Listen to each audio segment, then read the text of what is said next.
at which point you think you're not killing someone if you're pouring bleach into their mouth when they're knocked out. Hi everyone, so today we're going to be talking about the murder of Andre Melendez. Andre Melendez was born on May 1st, 1971. He was born in Colombia. At the age of 8 years old, him and his entire family relocated to New York City in hopes of a better life and more opportunities for the family. So a little bit later in his life, Andre would become one of the biggest icons on the New York club scene. He would be known on the club scene as Angel because he would arrive at every single night out with massive angel wings to match his outfit. Andre was also known as one of the biggest drug dealers on the New York club scene at the time in the late 80s through to the early 90s, and he also befriended Michael Alig while he was on the New York club scene, and he became part of the Club Kids. And I'll explain a little bit later on what that is. Michael Alig was born on April 29th, 1966. He was born in South Bend, Indiana in the United States. He moved to New York in 1984, and he quickly became known on the club scene as the king of the Club Kids. So the Club Kids were a group of party goers, and they became a cultural phenomenon in New York because they had this amazing message, which was basically, if you don't feel like you fit in anywhere else in the world, then come over here and be with us. So for a very, very long time, the Club Kids were seen as something that was very positive, very eccentric, a welcoming place for anyone that didn't feel like they fitted in the world. So the Club Kids really took over New York all the way through from the late 1980s all the way through to the early 1990s. They were seen as this massive cultural phenomenon. I think the Club Kids are all great. I love Michael Allen. It's a phenomena. It's something that's building up as a power base, and a lot of young kids are using it as a springboard to get to the next step. I mean, where else would I meet people like you? I met Prince Teddy in a club. I met Arnold Schwarzenegger in a club. I think there's great potential to go from club kid to going into stardom. Why not? So it all started off as a really, really positive thing. However, as time went by, the popularity of the Club Kids really started to go downhill, and that is number one because a lot of the people that were part of the Club Kids or really celebrated the Club Kids were getting older, because they started off in the late 1980s, and a lot of people then would have been really all about the club scene, and in the early 90s people would have started to move away from that scene, so that decreased the club's popularity. Another one of the reasons why the Club Kids really started to decrease in popularity was because of Michael Alig and his behavior. So to start off with, his eccentricity was seen as something that was really positive, and a lot of people wanted to emulate that behavior. However, because Michael was using a lot of drugs, his eccentric behavior just became way over the top, and a lot of people didn't want to be associated with that image. So for example, one night Michael must have been at a club and he must have been standing over a balcony, and he started to urinate over the balcony, and he urinated over the head of a waitress who was then laughed out of the club, which is just so incredibly cruel. So it was things like that, behaviors like that, where people just kind of were over it and didn't want to be associated with that any longer. Another reason why the Club Kids and their popularity really started to go downhill, and it was no longer seen as really a positive thing, it was starting to really fall apart towards the end, towards the early 90s, was because there was a lot of drug use that was going on with the Club Kids. So it didn't start off that way. It really started off as people that just wanted to go out and have a good time, but as time went by, drug use became really a big staple of the Club Kids or the club goers. I mean, the drugs, that's not all of us. And Right. and if you have a smart head on your shoulders, whatever field you're in, you can go on to do whatever you want to do. Right, Like, but what is this going to facilitate And for not all you? of us are saying up here that we're drug addicts, we're alcoholics. Right, and I'm But not saying wait, that you wait. are the way we are, and I've dealt with that too. I don't look like the normal average person either, and it's difficult to cross those boundaries. My problem with all of this is there's no balance in this lifestyle. I'm concerned about your well-being. And a lot of people really were just starting to face the consequences of that lifestyle. A lot of people were becoming increasingly addicted to substances. A lot of people were just, facing the consequences of that, in the sense that a lot of people were passing away. A lot of people were just kind of seeing that this lifestyle isn't is it maintainable? And they kind of start to feel like the club kids were not going anywhere fast. So people just really started to fall out with that lifestyle. In April 1996, Andre Melendez was reported as a missing person because there were rumours that were going around the club scene and basically in and around New York that Michael Alig had murdered him. Johnny, his brother, reported him as a missing person.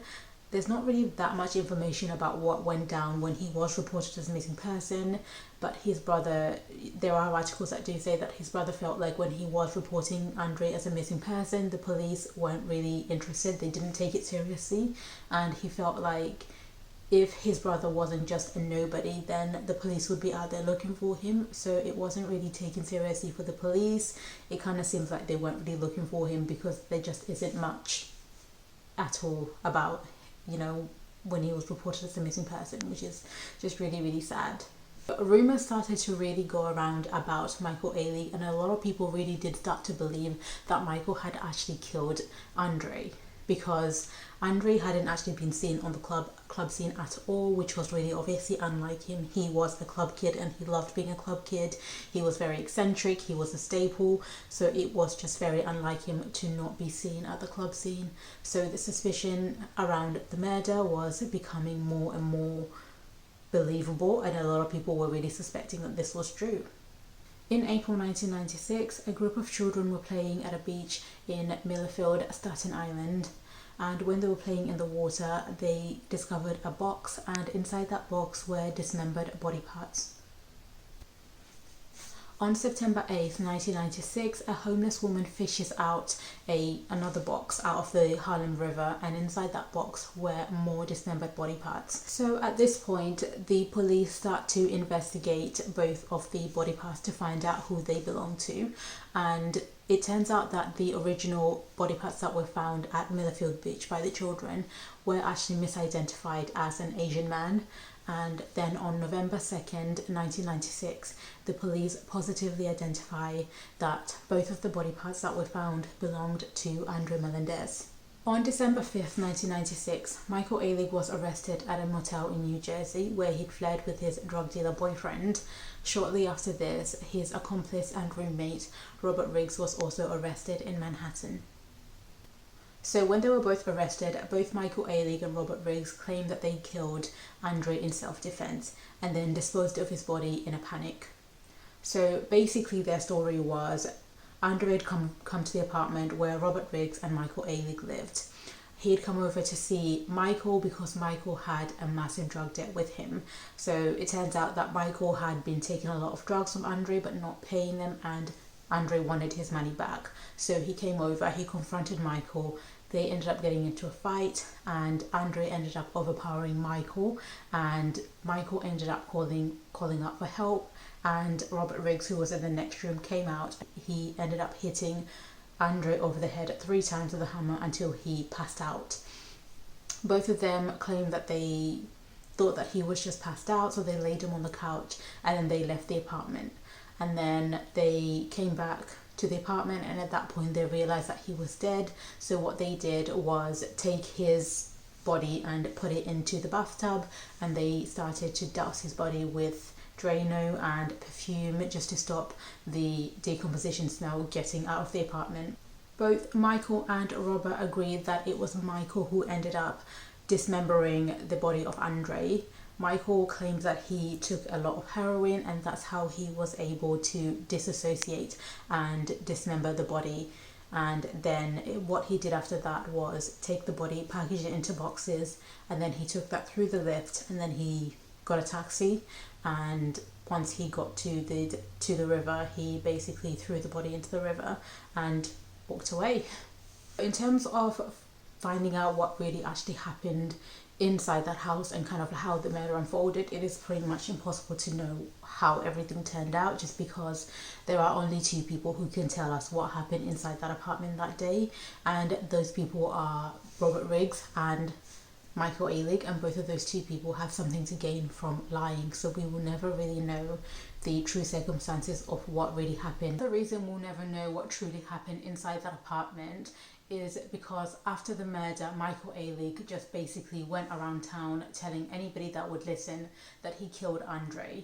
And from that, a lot of rumours spiraled off. Some people were retelling the story as it was told to them by Michael. Some people were creating their own narratives. And from there, the narrative just got so mixed up that no one really knows what the truth is.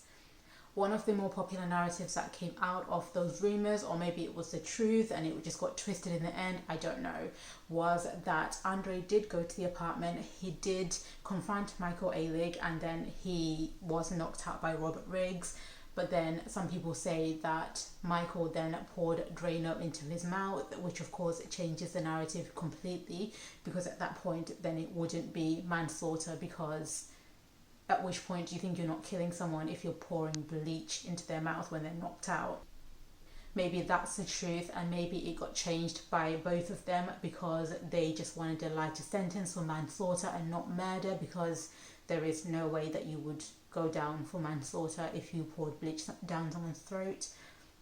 That was never investigated, but to be honest with you, in this case, it doesn't really look like much was investigated. It just kind of looks like the body parts were found, and you know, the rumors kind of spoke for themselves, and the two of them got arrested. So like I said, we will never know what happened inside that apartment, which I just think is just the saddest thing for his family, because they will just never know the true circumstances of how their brother or their son died.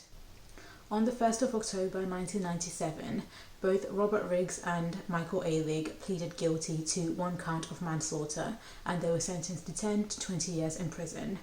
Robert Riggs was released from prison in 2010 after serving 13 years, and Michael Alig was released in 2014 after serving 17 years. There's not really that much information that's out there in regards to what Robert Riggs is doing. He has stayed completely out of the limelight since his release, and he was never really heard from. There really wasn't that much information about his background or anything that he's up to in the first place. So yeah, we don't know what he's up to. Michael, on the other hand, did come out of prison and he did do several interviews. I know he started a YouTube channel and released a pop song. He basically kind of came out and really showed no remorse whatsoever for what he did. He did an interview where he was asked if he could speak to Andre's family today, what would he say to them? And he couldn't just say, I am so sorry for everything that I did, I deeply regret it. But no, he said basically something along the lines of, just know that he was loved, that he was really our friend, this, that and the other. He couldn't say that he was sorry. And yeah, Michael Alig died at the age of 54 on December 25th, 2020. He died from an accidental heroin overdose. So that is everything that I have for you in today's video. Thank you so much for watching, and I'll see you next time. Bye.